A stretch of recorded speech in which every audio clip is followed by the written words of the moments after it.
The dog came on a Tuesday. Evan hadn't planned on getting one. His world in the Oregon woods was meticulously constructed. Quiet, solitary, clean. He painted. He hiked. He avoided people. After years of scraping together a career in the city's art scene, he'd fled to isolation like a man pulling a fire alarm just to feel something again. But something about the dog caught his attention online. Rook.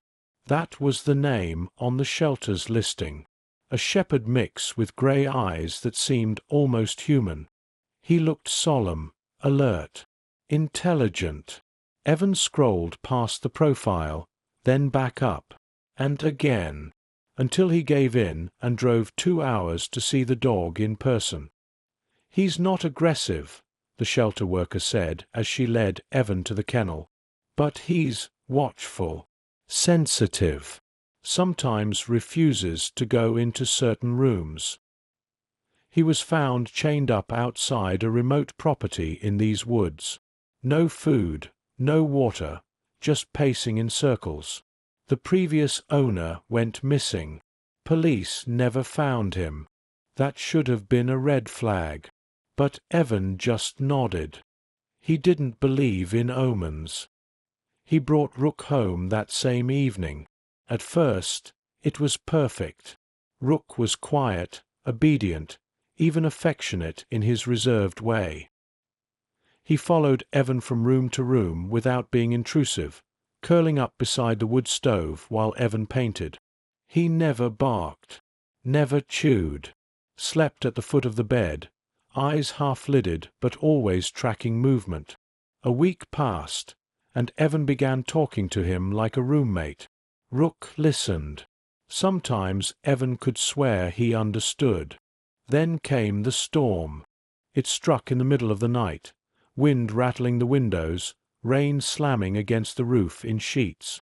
Evan woke to find Rook standing rigid at the bedroom door, hackles raised, growling deep in his throat. "Hey," Evan whispered, sitting up. "What's wrong?" Rook didn't look at him. His eyes were fixed on the dark hallway. The basement door creaked at the end of it, swaying slightly in the draft. Evan got up and walked toward it. The floorboards were ice beneath his bare feet. The power had gone out. The hallway was pitch black. He grabbed the flashlight from the coat rack and shone it down the stairs. Nothing but shadows and the thick smell of old wood. "Probably a raccoon or something," Evan muttered. He turned, expecting Rook to be behind him. But the dog hadn't moved from the bedroom threshold. He was trembling now, teeth bared, tail low. "Come on," Evan said. Rook whined. A low, guttural sound, like he wanted to speak but couldn't. Evan didn't sleep much that night. He lay in bed while the storm raged on, and just before he drifted off, he thought he heard something beneath the floorboards. A wet, dragging noise, faint scratching, and a single sharp bark from under the house. But when he sat up and turned on the flashlight, Rook was there beside him, silent, watching the floor. By morning, the storm had passed, leaving behind a raw silence. The trees dripped rain onto the tin roof, and a dull grey light filtered through the kitchen windows. Evan sipped cold coffee while Rook sat by the back door, his eyes never leaving the hallway that led to the basement. "Still spooked, huh?" Evan asked. Rook didn't respond, just gave a single, low huff. Curious and mildly unnerved, Evan decided to check the basement.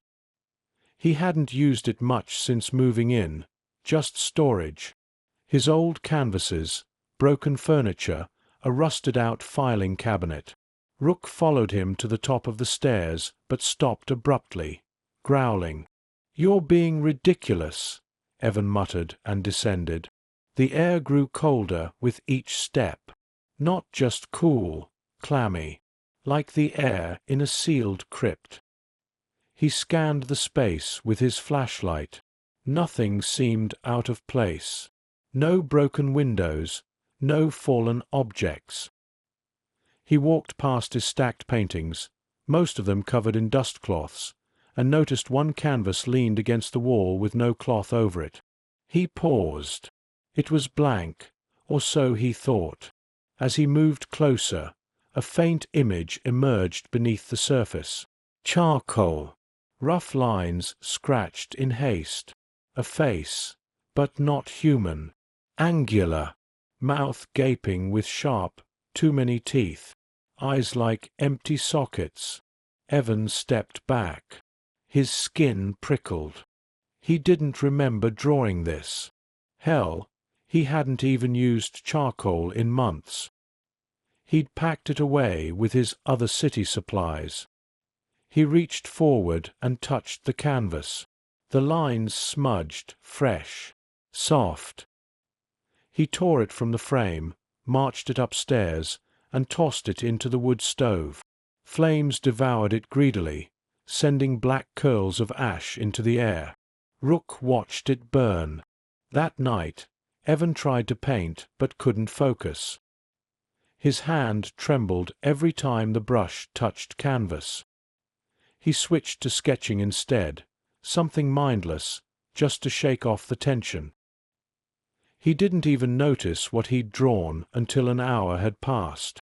There on the page, the same face, same teeth, same hollow, cavernous eyes, except this time the face was closer, pressed against the edge of the page like it wanted to come through. Evan closed the sketchbook, shoved it in a drawer, and locked it. The next morning, Rook had clawed deep gouges into the floorboards near the vent in the hallway. When Evan tried to stop him, the dog barked, a single sharp snap, and ran to the corner of the living room, pacing like he was herding something invisible. Evan barely got any painting done that day. Every creak, every gust of wind, made him flinch. The air inside the house felt electric, charged with something just outside his understanding. At night, the shadows moved wrong, too slow or too fast. Shapes seemed to lean when he wasn't looking directly at them. The final straw came 3 days after the storm. Evan walked down to the basement to grab a jar of turpentine. As he reached the last step, Rook barked upstairs, loud and frantic. Evan turned just in time to see something flicker at the edge of his vision. A dark shape, slipping behind a stack of canvases. He froze, listened. Silence. Just his own breathing and the distant patter of rain. He edged forward, heart thudding, and pulled back the canvas stack. Nothing. But on the ground lay a single item, a collar. Burnt, warped metal. Too small for Rook. Etched with strange symbols that made his stomach twist. He didn't touch it. Just backed away, slowly. And Rook was waiting at the top of the stairs, eyes locked onto something over Evan's shoulder. Evan didn't sleep that night. He sat on the couch with Rook curled tight against his leg, the dog's ears twitching at every creak. Outside, the wind had died, but the woods remained still, too still. Not even the usual sounds of owls or rustling brush. Just the tick of the wall clock and Evan's shallow breathing. The collar sat on the coffee table, wrapped in an old towel. He hadn't meant to bring it upstairs, but something in him, curiosity or dread, had driven him to do it. What disturbed him more than the collar itself were the symbols etched into it. Not just scratches, not decorative. They were intentional. Symbols like circles bisected by jagged lines, patterns that pulled at something ancient and half-buried in Evan's mind. The next morning, he drove back to the animal shelter. The same woman was working the front desk. She blinked, surprised to see him. "I need to ask you about Rook's previous owner," Evan said, his voice low. She hesitated. "I'm not really supposed to give that information out. He's acting strange. Like he remembers things I don't understand. And he found something in my basement. A collar. Burned. Marked. I need context. That was all it took. She glanced around the room, then led him to the back office, pulled out a worn manila folder from a cabinet labeled Rames, C. Coulter Rames, she said, lived alone near Bear Ridge. Was reported missing 8 months ago. His property was found abandoned. Blood in the house. No body. Rook was chained outside when animal control got there. Malnourished but alive. Evan stared at the paperwork, something tightening in his chest. Did they ever find out what happened? The woman gave a non-committal shrug. No evidence of foul play. But there were rumors. Locals said he was into some weird stuff. Occult symbols on his barn. That kind of thing. Back at home, Evan sat at his desk and searched the name online. Coulter Rames. Most of what he found was obscure. Old forum posts, dead blogs, strange YouTube videos with less than 100 views. But a name kept repeating in the same breath. The Deep Howl. One of the archived posts chilled him. He said the dog wasn't just a pet. Said he was a tether. A vessel. He believed spirits could follow the scent of memory. That they could cling to things, objects, animals, places. He was trying to track something through the dog. Or trap it. He wrote once, "It speaks in bark and dream. But only if it chooses you." Evan slammed the laptop shut. When he turned, Rook was staring at the hallway, at the crawlspace door. Except there was no crawlspace door. Just the bookshelf. Except Evan moved the shelf. Behind it, carved into the wood, was a rectangular outline, subtle but unmistakable. A trapdoor, flush with the wall. He hadn't seen it before. Had no memory of it. Heart pounding, he pried it open. A narrow tunnel led to a shallow space between the walls. Stale air, thick dust, spider webs clinging to every surface. At the end of the crawl space was a box. Inside, charcoal sketches. Dozens of them. All of the same creature. Long, lean, wolf-like, with teeth that multiplied across its jaws in rows.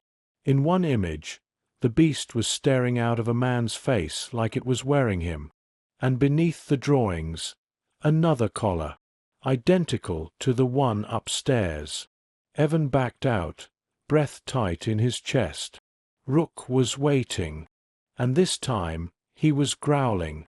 The collar burned cold in his hand. Not hot, cold, like it had been buried in ice. The metal, though blackened and scarred, hummed with an energy Evan couldn't define. He dropped it onto the floorboards and stepped back, chest tightening. Rook barked. Not a warning bark. A sharp, guttural sound full of rage and fear. He lunged forward and knocked the collar aside with a paw, then placed himself between Evan and the crawlspace, tail stiff, body vibrating with tension. "Okay," Evan whispered. "Okay, okay." He left the collar where it landed and backed down the hallway.